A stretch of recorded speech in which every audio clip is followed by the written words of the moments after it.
સુરત ગ્રામ્ય એલસીબી દ્વારા માંગરોળના પાલોદ વિસ્તારમાં નેશનલ હાઈવે 48 નજીક અજંતા કોમ્પ્લેક્સ ખાતે ચાલતા કેમિકલ ચોરીના મોટા નેટવર્કનો પર્દાફાશ કરવામાં આવ્યો છે।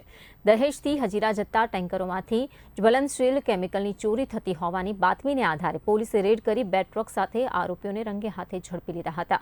આ કેસમાં જગદીશ ખતીકના માણસો સંડોવાયેલા હોવાનું બહાર આવ્યું છે, જ્યારે મુખ્ય આરોપી હાલ ફરાર છે। પોલીસે જગદીશના પુત્ર અજય સહિત 2 ટેન્કર ચાલકોની ધરપકડ કરી છે અને સ્થળ પરથી 1.71 કરોડનો મુદ્દામાલ જપ્ત કર્યો છે, જેમાં 2 ટ્રક, 2 ટેમ્પો અને ચોરાયેલ કેમિકલ પણ જપ્ત કરવામાં આવ્યું છે।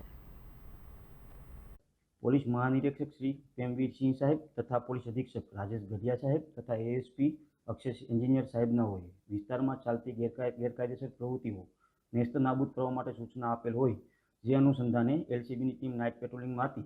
તે દરમિયાન બાતમી મળેલ કે પાલોદ ખાતે આવેલ અજંતા કોમ્પ્લેક્સની સામે ખુલ્લી જગ્યામાં ટેન્કરો પાર્ક કરી અને કેમિકલની ચોરી થાય છે।